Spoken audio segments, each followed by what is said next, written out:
장애인 문화복지신문 제311호 제3연 기사입니다.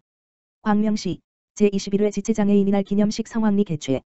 광명시는 11일 광명장애인 종합복지관 체육관에서 제21회 지체장애인의 날 기념식을 개최했다.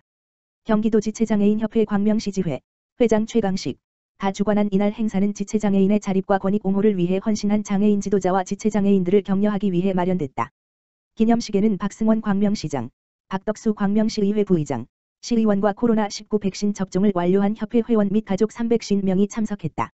기념식은 코로나19 확산 방지를 위해 행사장 사전 방역, 행사장 입장 전 체온 측정 등 예방 수칙을 준수하여 내빈 소개, 유공자 표창, 기념사, 축사 등의 순서로 진행됐다. 코로나19로 어려운 상황 속에서도 지체장애인 복지 증진에 힘쓴 유공자에게 시장상 3명, 시의장상 3명, 국회의원상 4명, 경찰서장상 2명을 수여했다. 경기도 지체장애인협회 광명시지회는 코로나19 장기화 상황 속에서도 장애인 편의 증진 기술 지원센터 경기도민 보도턱 없애기 챌린지와 소규모 점포 경사로 보급 지원 사업, 장애인 이동 특장차 운영 사업, 장애인 전용 주차구역 지킴이 사업 등을 추진하여 지체장애인의 교통 편의 증진을 위해 노력했다. 경기도 지체장애인협회 광명시지회 최강식 회장은 우리 협회는 장애인의 삶의 질 향상과 권익을 위해 목소리를 내왔고 앞으로도 지체장애인의 복지 증진을 위해 대변하고 앞장서겠다고 말했다. 박승원 광명시장은 11월 11일은 지체장애인들이 세상을 향해 당당히 일어서는 지체장애인의 날로 제21회 지체장애인이날 기념 행사를 진심으로 축하드린다. 우리 시는 2020년 장애인 복지 중장기 발전 전략을 수립하여 장애인을 위한 복지 사업을 추진하고 있으며 앞으로도 공정, 공공, 공감의 가치로 장애인의 자립과 복지 증진을 위해 노력하겠다. 고 말했다. 더불어 코로나19로 지체장애인분들의 시설 이용이 어려워 집에만 계셔 많이 힘드셨을 텐데 우리 시는 앞으로도 생활방역을 철저히 하고 다양한 정책을 추진하여 다시 일상으로 돌아갈 수 있도록 만전을 기하겠다고 전했다.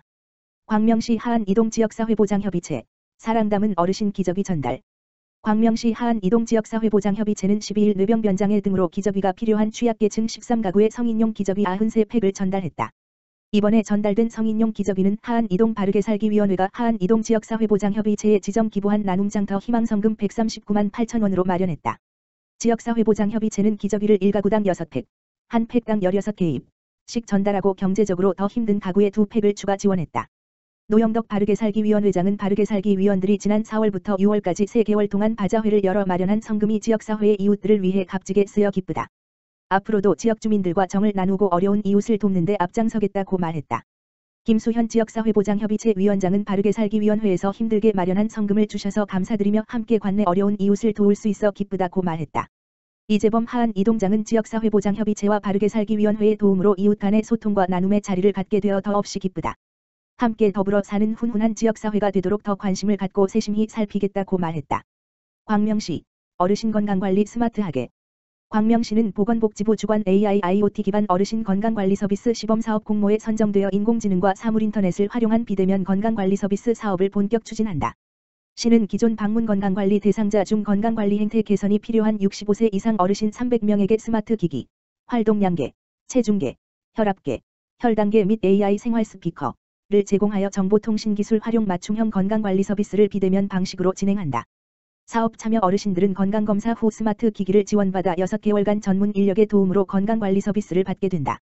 이현숙 광명시 보건소장은 기존 방문 건강관리 사업 운영 노하우를 바탕으로 AI IoT 기술을 활용한 비대면 건강관리 서비스를 통하여 건강 취약계층 어르신들이 자가 건강관리 역량을 강화해 보다 건강한 노년의 삶을 보낼 수 있도록 노력하겠다라고 전했다.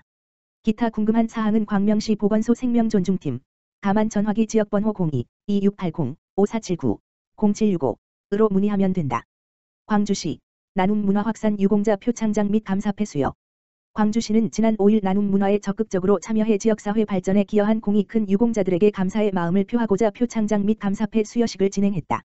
이날 수상자는 총 6명으로 경기도지사 표창장 1명 세용기전 안승용 대표, 광주시장 감사패 5명 바름 김동명 대표, 포몽드 박기철 대표, 형제철강레이저 이춘호 대표, 국내치킨 장지점 홍인경 사장, KS공조 김명주 대표가 선정됐다. 세용기전은 지난 2012년부터 성금과 현물을 꾸준히 기탁했으며 바름는 2021년 시와 오포읍을 통해 성금과 현물을, 포몽드도 시와 초월읍을 통해 아기용품을 전달했다. 또한 혈제철강레이저는 2012년부터 정기적인 기탁을 하고 있어 선정됐으며 국내치킨 장지점은 드림스타트 대상 가구의 아동들에게 정기적인 기부를 하고 있으며 KS공조도 드림스타트 대상 가구의 에어컨을 후원하는 공적을 인정받았다. 신동헌 시장은 코로나19로 모두가 힘든 와중에도 여러분 같은 분들이 있기에 2021년 광주시가 따뜻해질 수 있었다며 수여식을 통해 더욱 많은 이들이 기부문화에 관심을 많이 가지고 모두가 도와가며 살아가는 광주시가 되길 바란다고 전했다. 광주시 청소년 상담 복지센터 청소년 소통마당 개최. 광주시 청소년 상담 복지센터는 8일 관내 청소년들의 일상을 회복하고 기성세대와의 소통을 확장할 수 있는 2021 청소년 소통마당을 개최한다고 밝혔다. 이번 청소년 소통마당은 오는 12월 3일까지 열리며 온라인과 오프라인 두 가지 방식으로 진행된다. 온라인 소통 창구는 메타버스, 게더타운을 이용해 방 탈출 게임을 즐길 수 있도록 제작했으며 이를 통해 친구들과 소통하며 문제를 풀고 더불어 협동할 수 있는 기회를 제공한다. 또한 오프라인 소통 창구는 걷기 어플리케이션, 워크온을 통해 가족과 함께 광주의 풍경을 산책하며 이야기를 나눌 수 있도록 해 가족들이 서로의 의견과 감정을 공유하고 관계를 돈독히 할 수 있는 장을 마련했다. 참여 방법은 온라인의 경우 광주시 청소년 상담 복지센터 홈페이지 www.ggj1388.55.kr에서 메타버스, 게더타운 링크에 접속해 참여할 수 있다. 오프라인의 경우 워크온 어플리케이션 설치 후 광주시 청소년 상담 복지센터에 가입 신청해 참여가 가능하다. 최은혜 센터장은 코로나19 이후 청소년들이 소통할 수 있는 기회가 줄어들매 따라 온 오프라인 소통 창구를 개방해 다른 사람과 대화하고 협력할 수 있는 기회를 만들었다며 청소년 스스로 마음을 돌볼 수 있도록 대인관계에 대한 어려움을 개선하고 자존감을 향상시키는 데 도움이 되길 바란다고 말했다. 군포시 모바일 앱 통한 어르신 건강관리 사업 내년에 실시. 군포시는 고령사회로의 진입 속도가 경기도 평균보다 빠른 편이다. 경기도 시군별 장래인구 특별추계에 따르면 지난 10년간 군포시의 노령화 속도는 2008년 7.2%에서 2019년 12.2%로 경기도 평균치인 2008년 8.1%에서 2019년 12.5%보다 빠른 것으로 나타났다. 특히 이 같은 추세가 지속된다면 2037 번지년 군포시의 노령화 비율은 31.8%로 경기도 평균 28.2%를 훨씬 앞지를 것으로 예상됐다. 또한 군포시 60세 이상의 월 평균 가구소득은 100만원 미만이 35.2%, 의료수급권자 중 65세 이상은 40.6%로 집계되는 등 노인 취약계층이 증가하면서 포괄적이고 효율적인 어르신 건강관리 정책이 시급한 실정이다. 이에 따라 군포시는 만 65세 이상 관내 어르신들에게 모바일 앱을 통한 맞춤형 건강관리를 제공하는 사업을 내년에 시범적으로 도입한다. 군포시는 11월 8일 보건복지부가 공모한 2022년 AI/IoT 기반 어르신 건강관리 시범사업 공모에 선정돼 이 같은 내용의 사업을 실시할 예정이라고 밝혔다. 시는 어르신들에 대한 포괄적 건강관리 서비스의 효율적 확대, 자가 건강관리 역량 강화를 통한 어르신 건강 수준 향상, AI와 IoT에 기반한 어르신 친화형 건강관리 서비스 모형 개발을 세 대역점 사업으로 추진하기로 했다. 특히 모바일 앱과 디지털 디바이스를 활용한 노인 맞춤형 비대면 건강관리 사업을 실시할 방침이다. 대상은 만성질환 관리가 필요한 65세 이상 노인 중 스마트폰 소지자로 사전 건강 수준 측정 후 스마트 기기 제공과 교육을 거쳐 맞춤형 건강관리 미션을 부여하고 6개월 후 건강 수준을 재측정한다. 건강관리 미션은 제때 약 먹기, 매일 걷기와 3끼 챙겨 먹기, 충분히 물 마시기, 혈압 혈당 측정하기, 주 1회 몸무게 측정하기 등이다. 자세한 내용은 군포시 보건소, 지역번호 031-389-4948로 문의하면 안내받을 수 있다. 군포시, 취약계층에게 사랑의 쌀 나눔. 군포시는 초막골생태공원 다랭이논에서 수확한 무농약 쌀 200kg을 지역 소외계층을 위해 11월 8일 가야종합사회복지관에 전달했다. 시는 지난 5월 초막골생태공원에 조성된 다랭이논 600의 모심기를 시행한 후 여름과 가을 내내 수시로 피 뽑기와 물 조절 등 농사활동을 진행했으며 올해로 6번째를 맞는 벼농사와 쌀 나눔 행사는 2016년 초막골생태공원 개장 이래 매년 열리고 있다. 이날 쌀 전달식은 군포시 가야종합사회복지관에서 한대휘 군포시장과 관련 공무원, 가야복지관 관계자 등이 참석한 가운데 진행됐으며 사랑의 쌀은 가야복지관이 지역 내 취약계층 약 200명을 위해 활용할 예정이다. 한대휘 시장은 코로나19 장기화로 경제적 어려움과 심리적 외로움을 겪고 계신 이웃들에게 조금이나마 위로가 되길 바란다며 다랭이논에서 생산된 쌀은 친환경 무농약 쌀이라는 점에서 더 큰 의미가 있다고 말했다.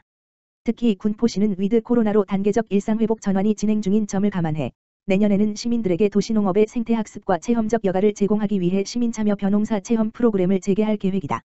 코로나19로 중단된 시민참여 벼농사 체험 프로그램은 봄에는 전통 방식 손 모내기 체험, 가을에는 벼패기와 홀대를 이용한 벼훌기, 수동 탈곡기 체험 등으로 구성돼 시민들에게 큰 호응을 받았다. 한편 그동안 코로나19로 인해 휴관 중이었던 초막골생태전시관이 리모델링 공사를 마치고 오는 16일 문을 다시 열어 어린이들에게 체험과 놀이를 통한 자연학습의 장을 제공할 예정이다. 전시관 프로그램 참여를 원하면 초막골생태공원 홈페이지를 통해 예약 신청을 하면 된다. 자세한 내용은 공식 홈페이지 www.건포.co.kr/카메칼/index.to를 확인하거나 생태공원 녹지과 지역번호 031-390-4042에 문의하면 안내받을 수 있다.